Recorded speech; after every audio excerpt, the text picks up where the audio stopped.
지난해 12월 3일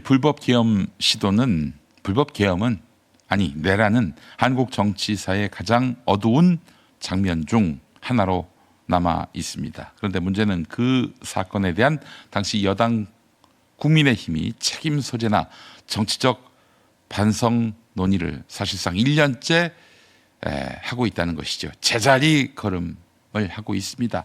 국민의힘 지도부는 사과할지 말지를 두고 논쟁만 되풀이하고 있습니다. 책임 통감이라는 모호한 문장만 내놓고 실제 책임자 선긋기나 조직 쇄신은 이루어지지 않고 있습니다. 단순히 과거 정리에 실패한 정도가 아니라 현재와 미래를 잃는 방식으로 과거에 갇혀 있다는 점에서 정치적 위기입니다. 지금 국민의힘 지도부가 내놓는 메시지를 보면 거의 모든 발언이 강성 보수층을 겨냥하고 있습니다. 대표적 사례는 계엄도 탄핵도 막지 못했다는 장동혁 대표 발언입니다. 문제는 이 메시지가 국민 전체가 아니라 극단적 지지층 내부 결속을 위한 언어라는 점입니다. 선거는 전체 유권자 100%를 대상으로 치르는 게임입니다. 30%의 강경 보수층 다 결집해봐야 30%에 불과한 이 층은 정당 생존의 기초 체력일 수는 있겠지만 선거 승리의 조건이 될 수 없습니다. 상대가 50%를 받는데 30% 갖고 무슨 수로 이길 수 있겠습니까? 그런데 현재 국민의힘은 유튜브 피드백 기반의 팬덤 정치, 그리고 극우 채팅방의 세계관, 강경 온라인 여론에 지나치게 영향받고 있습니다. 에코 체인버 구조, 그러니까 비슷한 의견끼리 증폭되며 외부의 현실을 차단하는 폐쇄적 구조가 강화되고 있습니다. 정당이 이렇게 되면 중도 확장 전략은 불가능합니다. 결과적으로 불임 정당을 넘어서 애초에 확장을 거부하는 피임 정당이 되게 돼 있습니다. 스스로 권력 창출을 막고 있는 구조라는 뜻입니다. 정치에서 사과는 도덕적 행위 이전에 조직 리더십의 판단 능력을 보여주는 시험대입니다. 그런데 국민의힘 지도부는 여전히 사과를 둘러싼 기본적인 메시지조차 통일하지 못하고 있습니다. 어떤 지도부는 사과 많이 했다라고 주장하고, 또 어떤 인사는 사과하면은 선거에서 진다 이렇게 말하고, 또 다른 인사는 사과는 필요 없다라면서 사과의 목적을 선거 승패와 동일시합니다. 이는 사과의 본질을 오해한 것입니다. 사과는 잘못을 인정하는 행위 정도가 아니라 정치의 방향을 바꾸겠다는 시그널입니다. 행동 변화가 동반되지 않은 일회성 사과는 의미가 없으며 오히려 정치적 신뢰를 갉아먹습니다. 김건희의 과거 사과가 실제 행동 변화 없이 무너진 사례가 대표적인데요. 즉 말의 사과가 아니라 실천의 사과가 필요한 것인데, 지금 국민의힘은 그 논의조차 부재한 상태입니다. 최근 여러 조사에서 나타나는 현상은 명확합니다. 윤석열의 지지층은 여전히 25에서 30%대에 머물고 그 외 중도층은 완전히 등을 돌렸습니다. 그런데 국민의힘 지도부는 윤 어게인이라는 구호를 통해서 과거의 강성 팬덤에 집착하는 모습을 보이고 있습니다. 이는 이런 문제를 낳습니다. 중도층과 실용적 보수는 빠져나간다. 당내 온건파는 배신자 프레임으로 공격받는다. 정당의 인재 수혈이 불가능해진다. 지금 국민의힘 상황이 그렇지 않습니까? 결국 정책 정당이 아니라 팬덤 정치 플랫폼으로 변질되는 것입니다. 이렇게 되면 국민의힘은 자연스럽게 확장성을 잃는 당, 즉 불임 정당이 됩니다.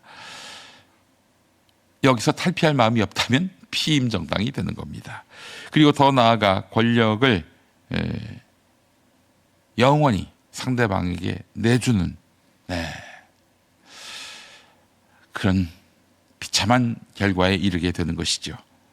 장동혁 대표의 급부상은 이제 단순히 개인의 문제가 아닙니다. 보수 정당의 구조 자체가 이제 이런 트렌드로 재편되고 있음을 보여줍니다. 중도 소구력이 있는 지도자보다 팬덤 동원력이 높은 인사가 당권을 잡는다. 정치가 공적 영역이 아니라 투기적 사업처럼 작동한다. 리스크를 감수하기보다는 강성 지지층에 의존해서 단기 수익을 극대화하는 방식이 강화된다. 이 구조에서 정책, 철학, 비전은 존재할 수가 없다. 남는 것은 우리가 적을 이겨야 한다라는 동원 구호형 정치뿐입니다. 정치 구조는 선거에서 승리할 수 없습니다. 왜냐하면 중도 다수는 싸움이 아니라 안정과 문제 해결 능력을 원하기 때문입니다. 자, 극우 채팅방에서는 편향적 정보, 음모론, 허위 조작 정보가 빠르게 순환합니다. 그리고 그 정보가 다시 정치 유튜브, SNS를 통해서 확대돼서 정당 전략에까지 영향을 미칩니다. 정당이 이런 폐쇄적 생태계를 기반으로 움직이기 시작하면 외부 현실과 동떨어진 판단을 내리게 되고 사안에 대한 책임 인식이 사라지고 비판적 지지층은 정당에서 밀려나며 결국 정당은 국가 문제 해결 능력을 상실하게 됩니다. 죄송합니다.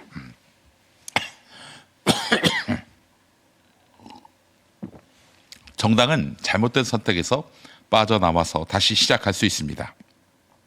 그러나 그 출발은 명확해야 합니다. 내란 1년 책임과 사과를 명확히 해야 합니다. 윤석열, 김건희 체제와의 정치적 결별이 필요합니다.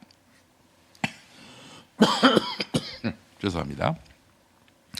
한동훈이 가능성이 있지 않겠는가, 내란에 빚이 없으니 말이다, 이렇게 얘기하는 분들도 있는데, 사실 윤석열, 김건희 체제가 가능한 게 검찰이 민주공당인 국민의힘을 집어삼켰기 때문 아닙니까? 검사 정치 세력과도 결별을 해야 합니다. 중도층과 실용보수에게 다시 신뢰를 얻기 위한 행동 변화가 있어야 합니다. 팬덤 정치가 아니라 정책 정당으로 복귀해야 합니다. 극단의 에코 체인버와 거리를 두고 현실 정치 감각을 회복해야 합니다. 그렇지 않는다면 국민의힘의 미래는 이미 결정된 것이나 다름없습니다. 스스로 권력을 만들 수 없는 불임 정당, 권력의 길목 앞에서 스스로를 차단하는 피임 정당, 그리고 국민의 짐으로 남게 되는 정당이 될 것입니다. 정당의 위기는 곧 민주주의의 위기입니다. 보수 정당의 재편은 특정 진영의 문제가 아니라 한국 정치 전체의 미래를 결정하는 문제입니다. 네, 이거 국민의힘을 향해서만 할 얘기가 아니죠. 우리 안에도 이런 팬덤에 기반한 정치를 추구하는 세력, 커뮤니티는 없는지, 또 유튜버는 없는지 늘 점검해야 할 것입니다. 남만 비판하고 나는 아무 잘못이 없다? 이것 또한 환상이고 신기루지요.